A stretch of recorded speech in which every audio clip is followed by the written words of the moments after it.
இந்த வருடம் பெரிதும் எதிர்பார்க்கப்பட்ட கூலி திரைப்படம் இன்னும் சில நாட்களில் திரைக்கு வர இருக்கிறது. ஒரு படம் வெளியாவதற்கு முன்பாகவே ஆடியோ, சேட்டலைட் மற்றும் டிஜிட்டல் உரிமைகள் விற்கப்பட்டுவிடும். அந்த வகையில் கூலி திரைப்படமும் பெரிய தொகைக்கு விற்கப்பட்டிருக்கிறது. அது மட்டுமல்லாமல் ப்ரீ புக்கிங்கிலும் சக்கப்போடு போட்டு வருகிறது. இதற்கு காரணம் ரஜினி சாரின் படம் என்பதால் தான்.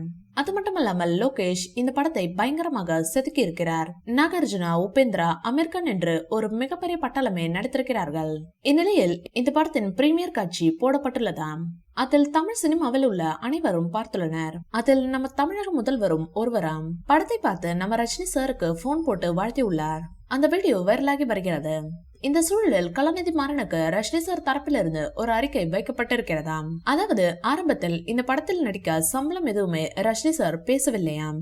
ஏனென்றால் இதற்கு முன்னதாக தான் சன் பிக்சர்ஸ் தயாரிப்பில் ஜெயிலர் படத்தில் நடித்துள்ளார்.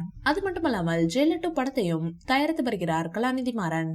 மேலும் ஜெயிலர் வெற்றி பெற்ற போது ரஜினி சார், நெல்சன் மற்றும் அனிருத் ஆகியோருக்கு காரை பரிசாக வழங்கியிருந்தார். இதனால் ஆரம்பத்தில் கூலி படத்திற்கு 150 கோடி சம்பளம் ரஜினி சாருக்கு பேசப்பட்டிருக்கிறது. ஆனால் இப்போது ப்ரீ பிசினஸ் 500 கோடிக்கும் மேல் வியாபாரமாகி இருக்கிறதாம். ஆகையால் படம் வெளியானால் கண்டிப்பாக 1000 கோடி வசூல் அடிக்கும்.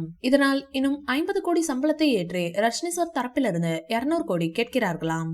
ஒரேடியாக 50 கோடிக்கு அதிகமாக கேட்டதால் கலாநிதி மாறன் ஷாக் ஆகிவிட்டாராம்.